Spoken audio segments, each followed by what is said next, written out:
నమస్తే. ఈరోజు units and measurement first chapter, one of the most important chapters. A competitive ఎగ్జామ్కి వెళ్ళినా ఒకటి, కొన్ని ఎగ్జామ్స్లో 2 క్వశ్చన్స్ వస్తూ ఉంటాయి. సో దీంతో స్టార్ట్ చేద్దాం. ఈరోజు యూనిట్స్ అండ్ మెజర్మెంట్లో కొన్ని టాపిక్స్ చూద్దాం. రోజు కొన్ని టాపిక్స్ చొప్పున చేసుకుంటూ వెళ్దాం. సో రెడీయా? Welcome to physics A to Z. Units and measurement, దీంట్లో కొన్ని టాపిక్స్ చూద్దాం ఇవాళ. అందులో ఫస్ట్ది కాన్సెప్ట్ ఆఫ్ ఫిజికల్ క్వాంటిటీ. అసలు ఫిజికల్ క్వాంటిటీ అంటే ఏంటి? సింపుల్గా చెప్పాలంటే definition: a quantity which can be measured in a scientific method. Scientific మెథడ్లో మెజర్ చేయాలి. అంటే సైంటిఫిక్ మెథడ్ అంటే ఏంటి మరి? అంటే బై యూజింగ్ ఎన్ ఇన్స్ట్రుమెంట్ లేదా క్యాలిక్యులేషన్. ఫర్ ఎగ్జాంపుల్, లెంత్ కొలుస్తున్నాం, స్కేల్ యూజ్ చేయొచ్చు లేదా టేప్ యూజ్ చేయొచ్చు. ఒక మంచి ఇన్స్ట్రుమెంట్ యూజ్ చేసి మెజర్ చేస్తున్నాం. అలాగే ఏరియా కానీ వాల్యూమ్ కానీ మెజర్ చేయాలనుకో, దెన్ ఫస్ట్ లెంత్ ఫైండ్ చేసి దాని నుంచి కొన్ని క్యాలిక్యులేషన్స్ చేసి అప్పుడు ఏరియా తీసుకుంటాం. సో అది కూడా సైంటిఫిక్ మెథడే. సో ఇన్స్ట్రుమెంట్ కానీ లేదా క్యాలిక్యులేషన్, ఇలాంటి సైంటిఫిక్ మెథడ్స్ యూజ్ చేసి మెజర్ చేస్తే దాన్ని ఫిజికల్ క్వాంటిటీ అంటాం. మరి ఇలాగ మెజర్ చేయలేనివి కూడా ఉంటాయంటే కొన్ని క్వాంటిటీస్ ఉంటాయి ఫిజికల్ క్వాంటిటీ కానివి. ఫర్ ఎగ్జాంపుల్, నీ ఫ్రెండ్ మంచోడా కాదా అని అంటే మంచోడే అని చెప్తావు. ఏం చేస్తారు సార్? గొప్పోళ్ళు బిజినెస్ చేస్తారు. వాళ్ళ నాన్న దుర్గాప్రసాద్ గారు దేవుడు. రేపడుతూ గొడవ పడ్డాడు అనుకో, వాడేమో చెడ్డోడు, అంత మంచోడు కాదు అంటావు. ఆడో పెద్ద బోగ్గాడు సార్. ఆడు చేసే ఏదో ఇక్కడ మంచితనం అనేది కొలవడానికి మనకి సైంటిఫిక్ మెథడ్ ఏం లేదు, ఒక ఇన్స్ట్రుమెంట్ ఏం లేదు. సో అది క్వాంటిటీ అయినప్పటికీ ఫిజికల్ క్వాంటిటీ అవ్వదన్నమాట. సో ఆ డిఫరెన్స్ అర్థమైంది కదా. సో ఇది ఫిజికల్ క్వాంటిటీని మరి ఎలా రాస్తామంటే క్వాంటిటీ, ఫర్ ఎగ్జాంపుల్ ఒక లెంత్ మెజర్ చేసామనుకుందాం, 2 meters అనో 20 centimeter అనో 30 centimeter అనో ఇలా రాస్తాం కదా. అంటే ఒక నెంబరు పక్కన ఒక unit. So physical quantity can be written as quantity is equal to n into unit. n అనేది ఏంటి? నెంబర్. u అనేది యూనిట్. యూనిట్ డెఫినేషన్ ఏంటి? Unit is nothing but A standard value. ఏదైనా క్వాంటిటీ తీసుకున్నప్పుడు దాన్ని కొలవడానికి ఒక స్టాండర్డ్ వాల్యూని యూజ్ చేస్తాం. అంటే ఒక రైస్ని కొలవాలంటే 10 kg అని చెప్పడానికి ఒక కేజీ స్టోన్ తీసుకుని దీనికి 10 times వేసుకుంటే 10 kg రైస్.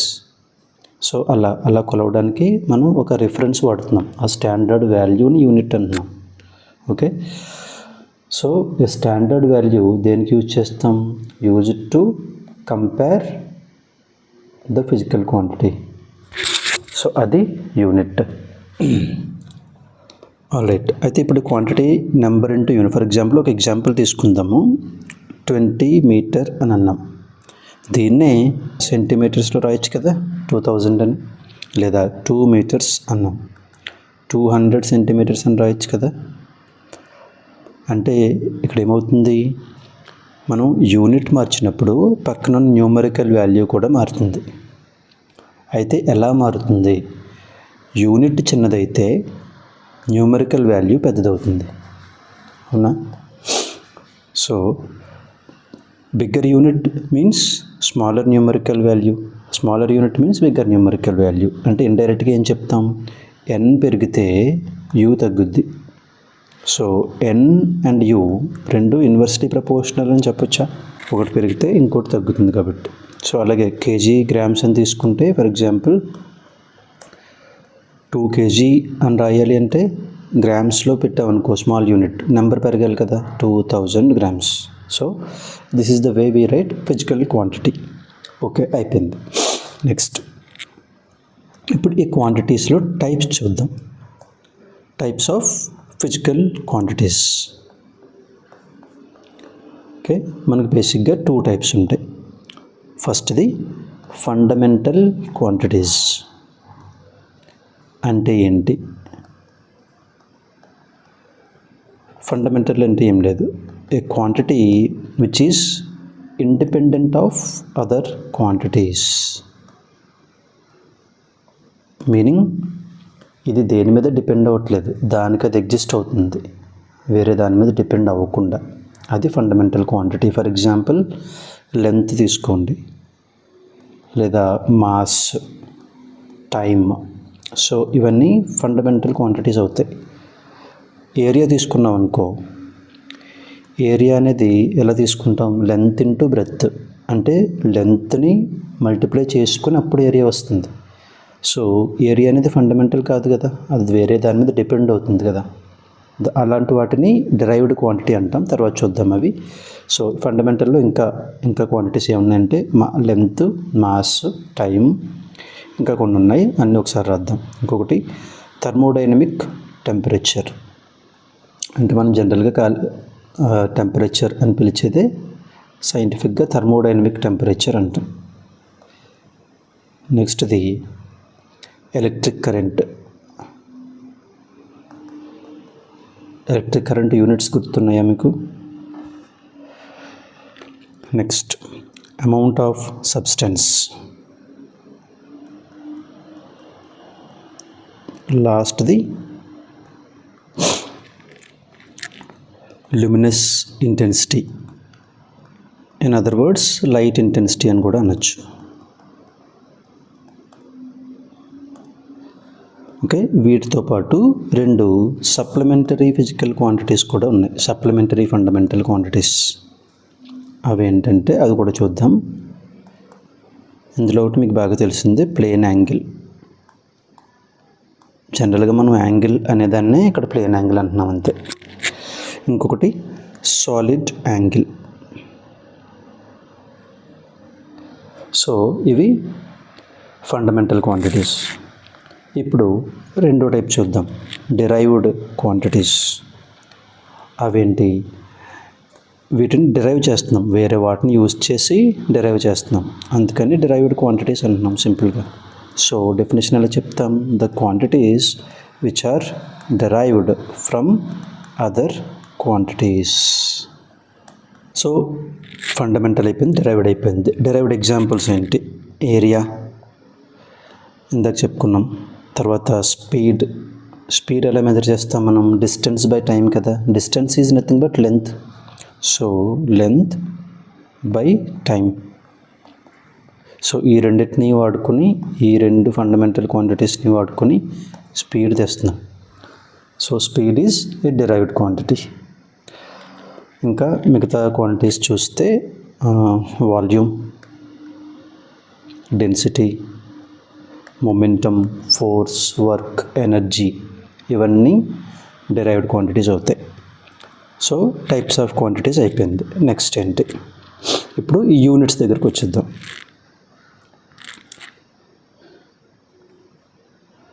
యూనిట్ అంటే ఏంటి అసలు? ఇందాక చెప్పాం, a standard value which is used to compare the quantity. అంటే ఈ స్టాండర్డ్ వాల్యూని యూజ్ చేసుకుని మిగతా క్వాంటిటీస్ని కంపేర్ చేస్తున్నాం. సో అది యూనిట్. అయితే ఈ యూనిట్ని ఎలా డిసైడ్ చేస్తాం? ఫర్ ఎగ్జాంపుల్ నువ్వు మాస్ మెజర్ చేస్తున్నావు అనుకో, గ్రామ్ వాడతాము, కిలోగ్రామ్ వాడతాము, కొన్నిసార్లు టన్స్, మెట్రిక్ టన్స్, అలా ఔన్సెస్, రకరకాలు వాడతాం. అయితే మనకి కొన్ని స్టాండర్డ్ యూనిట్స్ కావాలి, ఎక్కడ కొలిచినా ఒకేలా ఉండేటట్టు. ఓకే, సో అందుకని యూనిట్స్లో స్టాండర్డ్ యూనిట్ అని ఒక కాన్సెప్ట్ని ఇంట్రడ్యూస్ చేస్తాం అనమాట. స్టాండర్డ్ యూనిట్ అంటే ఏంటి? దీనికి కొన్ని క్వాలిటీస్ ఉండాలి. అవి ఏంటో చూద్దాం. ఫస్ట్ది, అది వెల్ డిఫైన్డ్ అయి ఉండాలి. అంటే ఆ క్వాంటిటీకి ఒక పర్టికులర్ డెఫినేషన్ ఉండాలి. ఇంత అయితే ఈ క్వాంటిటీ సైంటిఫిక్గా. ఫర్ ఎగ్జాంపుల్ లెంత్ 1 మీటర్ అన్నాం. 1 మీటర్ని ఎలా డిఫైన్ చేస్తామంటే లైట్ స్పీడ్ని బట్టి, లైట్ వెళ్ళే డిస్టెన్స్ని బట్టి ఒక పర్టికులర్ పాయింట్ ఆఫ్ టైం తీసుకుని ఒక ఫిక్స్డ్ టైం, ఈ టైంలో లైట్ ట్రావెల్ అయిన డిస్టెన్సే 1 మీటర్ అని ఒక డెఫినేషన్ ఉంది. అది ఇంటర్నేషనల్గా డిఫైన్ చేసింది. సో అలాగా స్టాండర్డ్ యూనిట్ అనేది దేనికైనా సరే ఒక పర్టికులర్ డెఫినేషన్ ఉండాలి. సో దీని పొడుగు 1 మీటరు అలా అనేసుకుందాం అని అనలేం. ఒక పర్టికులర్ సైంటిఫిక్ డెఫినేషన్ ఇవ్వాలన్నమాట. So that is first quantity. ఇప్పుడు ఇంకో క్వాంటిటీ ఏంటి, రెండో చూద్దాం. Second is internationally accepted. అంటే వరల్డ్లో ఏ ల్యాబొరేటరీకి వెళ్ళినా సరే ఈ యూనిట్ని యాక్సెప్ట్ చేసేలా ఉండాలి. So internationally accepted. థర్డ్ది ఇన్అంబిగ్వస్. అంటే యాంబిగ్విటీ ఉండకూడదు. యాంబిగ్విటీ అంటే ఏంటి? ఫర్ ఎగ్జాంపుల్ ఒక ఎగ్జాంపుల్ చూద్దాం. ఒక లాంగ్ స్కేల్ తీసుకుని మనం ఎన్ని జాన్లు ఉందో కొలు, లేదా మీ బెంచ్ లెంత్ని ఎన్ని జాన్లు ఉందో కొలు. మీ ఫ్రెండ్ని కూడా వాడి జాన్లతో కొలవమను. ఎన్ని జాన్లు వచ్చింది, ఫర్ ఎగ్జాంపుల్ నీకు 3 జాన్లు అనుకో, వాడికేమో 3.5 లేదా 4 వచ్చింది అనుకో. అంటే అర్థం ఏంటి? జాన మనం యూనిట్గా వాడుతున్నాం, బట్ అది అస్తమానం కరెక్ట్ కానక్కర్లా. ప్రతి ఒక్కరికి ఒకే లెంత్ ఉండదు, స్పాన్. ఓకే, ఇంగ్లీష్లో స్పాన్ అంటాం, తెలుగులో జానెడ్ అంటాం. సో ఈ లెంత్ అందరికీ ఒకేలా ఉండకపోవచ్చు. సో దాన్ని బట్టి పర్సన్కి మారిపోతుంది. సో అక్కడ యాంబిగ్విటీ ఉంది. అంటే అలా పర్సన్ బట్టి కానీ, ప్లేస్ని బట్టి కానీ, టైంని బట్టి కానీ మారిపోతూ ఉంటే అది యాంబిగ్వస్ అని చెప్తాం. అలా యాంబిగ్విటీ ఉండకూడదు. అలా ఉండకుండా ఉంటే అప్పుడు అదొక స్టాండర్డ్ యూనిట్ అవుతుంది. మీటర్ అనుకోండి, మీరు ఎక్కడ కొలిచినా ఎవరు కొలిచినా 1 మీటర్ లెంత్ సేమ్ ఉంటుంది. సో అది unambiguous. So this is one of the qualities required. Okay, so ఈ క్వాంటిటీస్ అన్నీ, ఈ క్వాలిటీస్ అన్నీ సాటిస్ఫై చేస్తే దాన్ని స్టాండర్డ్ యూనిట్ అని పిలుస్తున్నాం. ఓకే, ఇప్పుడు ఈ స్టాండర్డ్ యూనిట్స్ని పెట్టుకుని ఒక గ్రూప్ ఆఫ్ యూనిట్స్ తయారు చేద్దాం. అంటే లెంత్కి ఒక యూనిట్, మాస్కి ఒక యూనిట్, ఇలా ఒక గ్రూప్ని తీసుకుని ఒక దగ్గర పెట్టుకున్నాం. అలాగే కొన్ని యూనిట్స్ తీసుకుని ఇంకో గ్రూప్ పెట్టుకున్నాం. ఇలా పెట్టుకునే గ్రూప్స్ని ఏమంటామంటే సిస్టమ్ ఆఫ్ యూనిట్స్ అని పిలుస్తాం.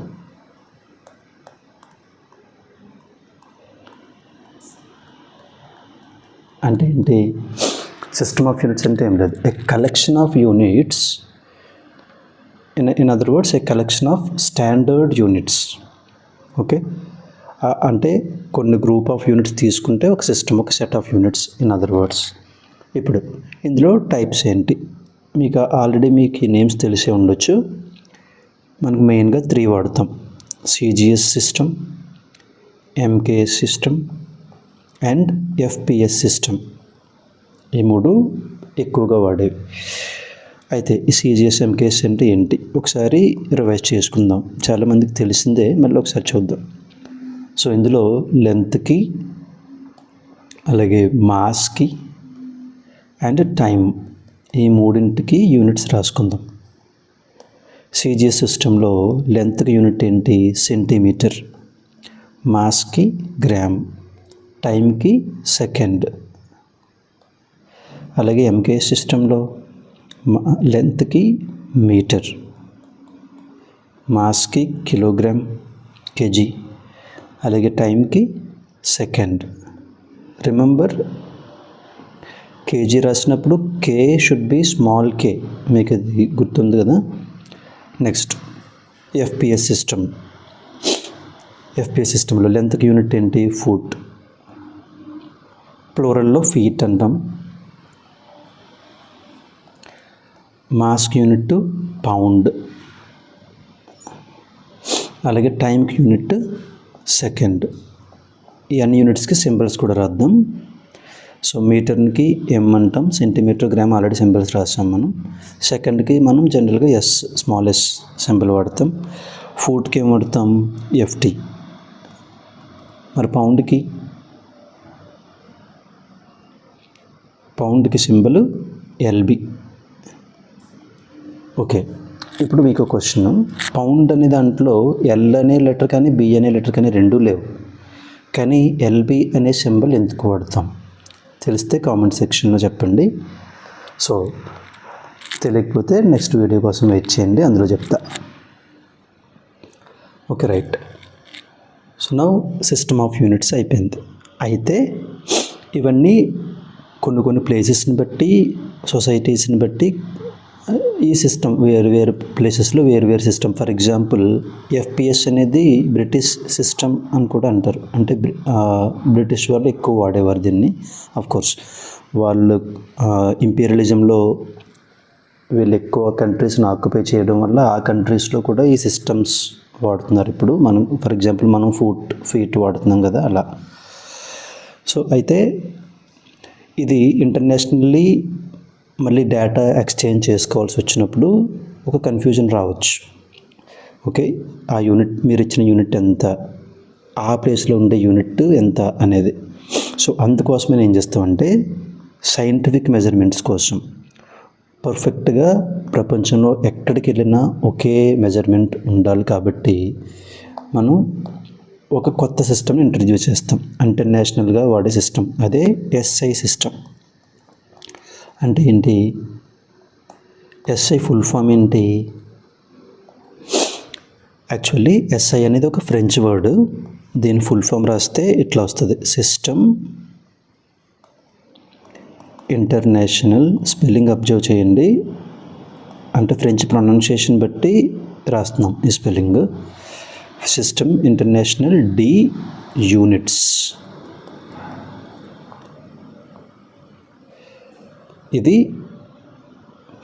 ఫ్రెంచ్లో దాని పేరు, అందుకని మనం షార్ట్కట్లో దీన్ని ఎస్ఐ సిస్టమ్ అని అంటున్నాం. అయితే మరి దీని మీనింగ్ ఏంటి? ఇంగ్లీష్లోకి ట్రాన్స్లేట్ చేస్తే దాని మీనింగ్ ఏమొస్తుందంటే international system of units, simple.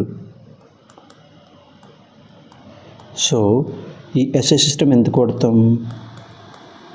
For scientific measurements, so that మనం ఏ ల్యాబ్కి వెళ్ళినా సరే ఒకే మెజర్మెంట్ ఉండేలాగా డేటా ఎక్స్చేంజ్ చేసుకోవడానికి కానీ డిఫరెంట్ సైంటిఫిక్ సొసైటీస్ మధ్యలో ఈ సిస్టమ్ యూజ్ అవుతుంది. ఓకే, అయితే ఇప్పుడు ఈ సిస్టంలో యూనిట్స్ ఏంటో చూద్దాం. ఈ ఎస్ఐ సిస్టంలో ఫండమెంటల్ క్వాంటిటీస్ అన్నింటికి యూనిట్స్ రాద్దాం. ఓకే, ఫండమెంటల్ క్వాంటిటీస్ ఏమున్నాయి? క్వాంటిటీ ఒకవైపు రాద్దాము, ఎస్ఐ యూనిట్ దాని పక్కనే రాసుకుందాం. అన్నింటికి, అన్ని ఫండమెంటల్ క్వాంటిటీస్కి. So let's begin. ఫస్ట్ది లెంత్కి ఎస్ఐ యూనిట్ మీటర్. సింబల్ ఏంటి? Small M. అలాగే మాస్కి SI unit kilogram. Symbol KG. సింబల్లోని నేమ్లోని రెండిట్లో కూడా స్మాల్ కే. ఓకే, నెక్స్ట్ టైంకి యూనిట్స్ ఏంటి? సెకండ్. Symbol small S. అలాగే థర్మోడైనమిక్ టెంపరేచర్, దీనికి యూనిట్స్ ఏంటి? Kelvin, based on the person kelvin name. Symbol capital K, ఎందుకు? అది పర్సన్ నేమ్ కాబట్టి. Next electric current.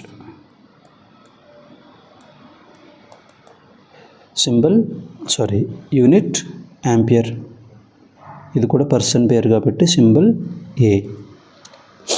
Next luminous intensity, దీని యూనిట్ ఏంటి? Candela, SI unit. Symbol CD, small C small D. లాస్ట్ది amount of substance,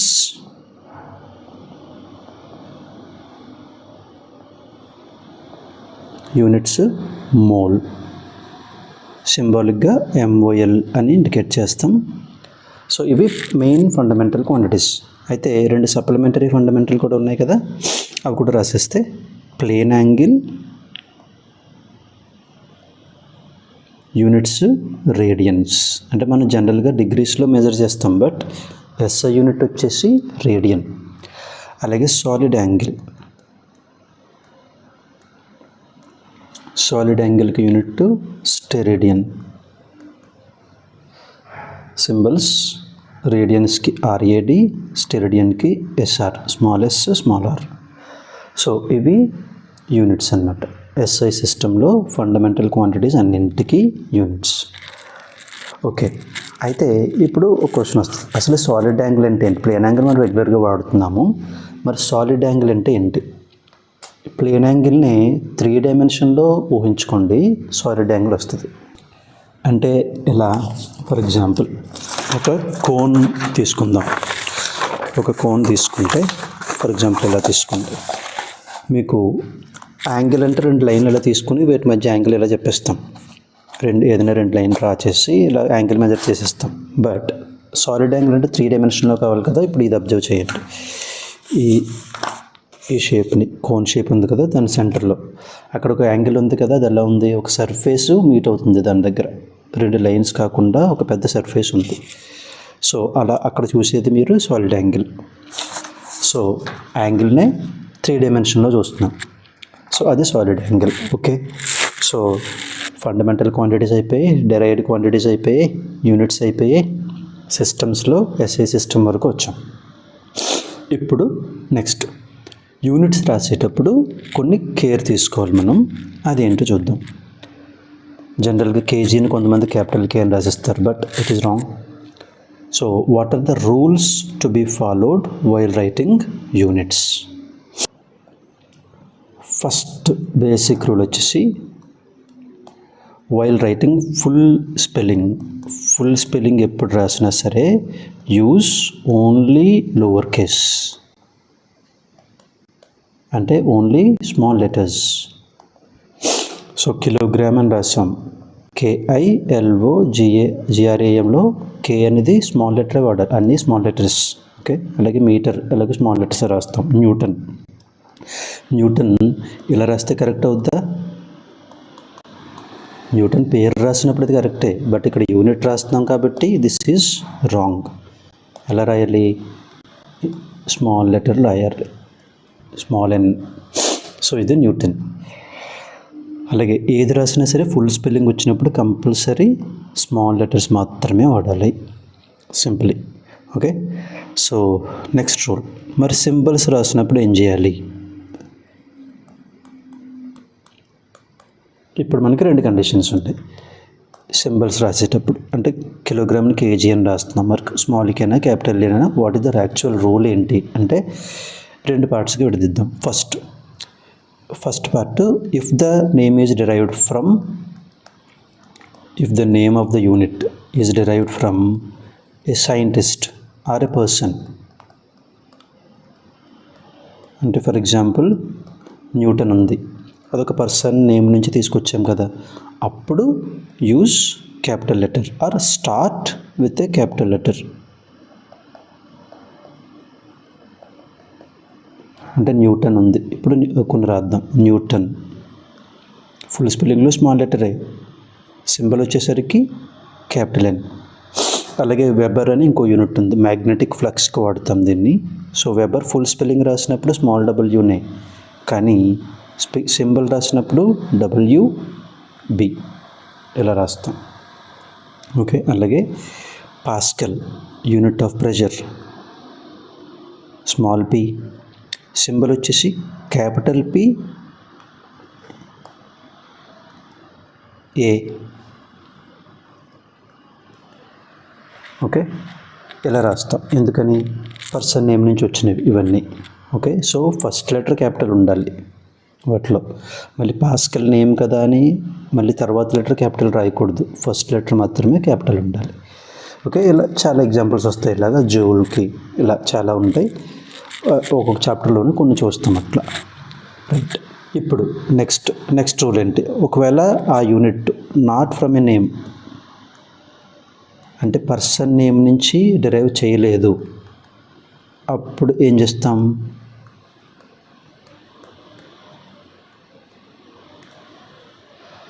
then use only small letters. అంటే ఇప్పుడు సింబల్లో కూడా small లెటరే. Already మీకు చాలా యూనిట్స్ తెలుసు ఇలాంటివి. మీటర్ పర్సన్ నేమ్ కాదు, so symbol small MA. Kilogram KG small K small G. Right, so అలాగే రేడియన్, ఇందాక మనం ప్లేన్ యాంగిల్కి చెప్పుకున్నాం కదా, రేడియన్, అందులో కూడా స్మాల్ ఆర్ఏ సింబల్ రాసినప్పుడు. సో ఇవి రూల్స్ యూనిట్స్ రాసేటప్పుడు. ఓకే, నెక్స్ట్ ఇంకొక రూల్. ఇప్పుడు కొన్నిసార్లు కొన్ని యూనిట్స్ కంబైన్ చేసి రాయాల్సి వస్తుంది. అప్పుడు ఏం చేయాలి?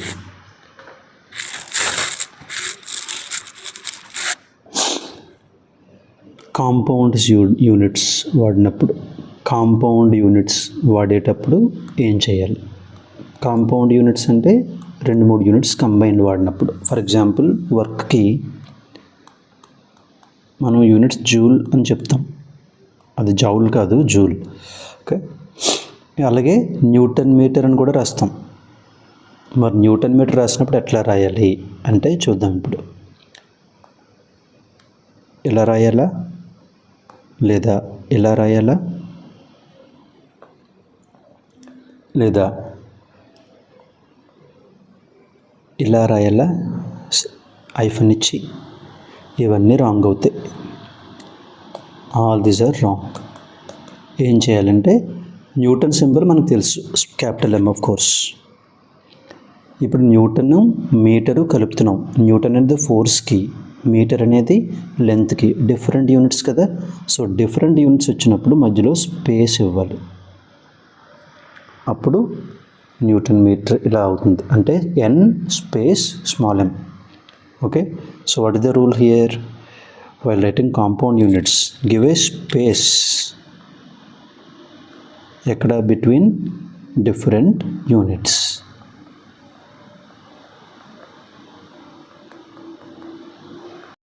అక్కడ స్పేస్ లేదు, స్పేస్ నేను క్రియేట్ చేసుకుని తీసుకున్నాడు. ఫర్ ఎగ్జాంపుల్ మిల్లీమీటర్ అని రాసావు. మిల్లీమీటర్లో అది ఒక యూనిటే, లెంత్కే యూనిట్. అది మిల్లీ అనేది ఒక ప్రీఫిక్స్ అంతే, 2 వేరు యూనిట్లు కాదు. సో అక్కడ స్పేస్ ఇవ్వకూడదు, రైట్? కానీ న్యూటన్ మీటర్లో న్యూటన్ మీటరు వేరు యూనిట్స్ కాబట్టి స్పేస్ ఇస్తున్నాం. ఓకే, సో ఇదొక రూల్ కాంపౌండ్ యూనిట్స్ రాసేటప్పుడు సింబల్స్లో. సో ఇది వాళ్ళకి ఒకసారి రివైజ్ చేసుకోండి. అండ్ మనం నెక్స్ట్ దానిలో కలుస్తాం, డైమెన్షనల్ అనాలిసిస్తో నెక్స్ట్ క్లాస్లో చూద్దాం. And take care, all the best, జై హింద్.